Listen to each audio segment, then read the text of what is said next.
রবিবার কেন্দ্রীয় সভাপতি অখিল গগৈর উপস্থিতিতে রাইজর দল কাছাড় জেলা কমিটির যোগদান কার্যসূচি। ঘুরি ঘুরি আমি বিজেপি আর এআইডিএফ আমি ব্রহ্মপুত্র আর বরাকনদী দলীয় দিবর কারণে বিসর্জন দিবর কারণে আমি কাজ করার ব্যবস্থা করেছি। রবিবার শিলচরে অন্নপূর্ণা ঘাট নবনির্মিত সেতুর নিচে অনুষ্ঠিত হলো রাইজর দলের যোগদান কর্মসূচির সভা। সভায় সকলের উদ্দেশ্যে বক্তব্য রাখতে গিয়ে অখিল গগৈ শাসক দল বিজেপি সহ বিরোধী দল কংগ্রেস ও বিজেপির তীব্র সমালোচনায় মুখরিত হন। তিনি জানান, নতুন আসাম গঠনের স্বপ্ন নিয়ে রাইজর দল আসামে কাজ করে যাচ্ছে। বিজেপি নীতিবিরোধী কার্যকলাপের বিরুদ্ধে কাছাড়ের দলকে শক্তিশালী করার আহ্বান জানিয়েছেন তিনি। কাছাড়ের প্রত্যেক বিধানসভা কেন্দ্রের রাইজর দল বার্তা ছড়িয়ে আসন্ন পঞ্চায়েত ও বিধানসভা নির্বাচনে দলীয় কর্মীদের ঝাঁপিয়ে পড়ার আহ্বান জানিয়েছেন তিনি। বিজেপিকে আসাম থেকে বিসর্জন দেওয়ার বৃহৎ অভিযান চালাচ্ছেন রাইজর দল। বর্তমান মুখ্যমন্ত্রী ডক্টর হিমন্ত বিশ্ব শর্মাকে রাজ্য থেকে বিতাড়িত করাই দলের মুখ্য লক্ষ্য বলে এদিন জানিয়েছেন তিনি। হিন্দু সাম্প্রদায়িক দল বিজেপি ও মুসলমান সাম্প্রদায়িক দল এআইইউডিএফ বলেও এদিন মন্তব্য করেছেন অখিল গগৈ। মূল্যবৃদ্ধি রোধ করার কথা বলে তিনি বিজেপি ক্ষমতায় আসলেও দিনের পর দিন জিনিসপত্রের দাম বৃদ্ধি পাচ্ছে। ডিজেল ও পেট্রোল সহ যাবতীয় ইন্ধনের দাম বাড়ানোয় বাজারে প্রত্যেক সামগ্রী মূল্যবৃদ্ধি হয়েছে বলে জানিয়েছেন তিনি। শুধু তাই নয়, সুপারি সিন্ডিকেট অব্যাহত রেখে বর্তমান মুখ্যমন্ত্রী বরাকে স্থানীয় সুপারি ব্যবসা বন্ধ করে রেখেছেন। বেকার সমস্যায় ডিবুটার বেহাল রাস্তাঘাট ইত্যাদি বিভিন্ন জ্বলন্ত সমস্যার কথা তুলে ধরে রাজ্য থেকে বিজেপিকে বিসর্জন দেওয়ার পাশাপাশি নতুন আসাম গঠনের স্বপ্ন রাইজর দলের স্বপ্নকে বাস্তবে রূপ দিতে অখিল গগৈ হাত শক্তিশালী করতে সকলের সহযোগিতা কামনা করেছেন তিনি। সংবাদ এখনকার মতো এখানেই। পরবর্তী খবরের জন্য চোখ রাখুন আমাদের পর্দায়।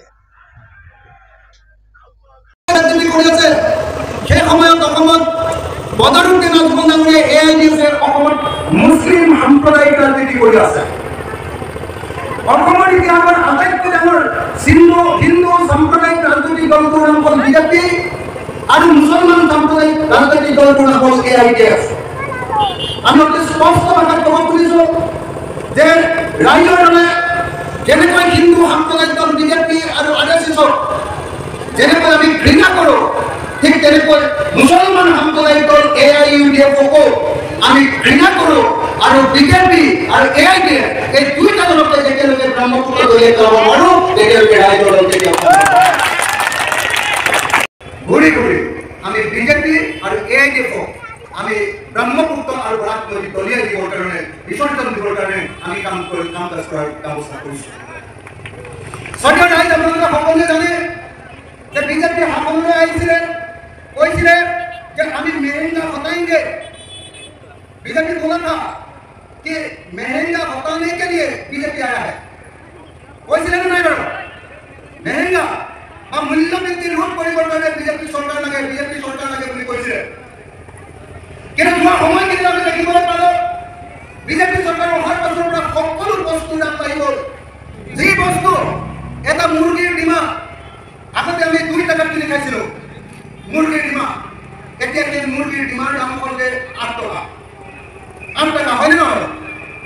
যি আপোনালোকে সকলোৱে জানে যে যি লৱণৰ দাম, যি নিমখৰ দাম, যি চন্দৰ দাম আগতে 2 টাকা আছিলে, সেই নিমখৰ দাম, লৱণৰ দাম এতিয়া সেই নিমখৰ দাম এতিয়া কৈ গৈছে 10 টাকা 20 টাকা।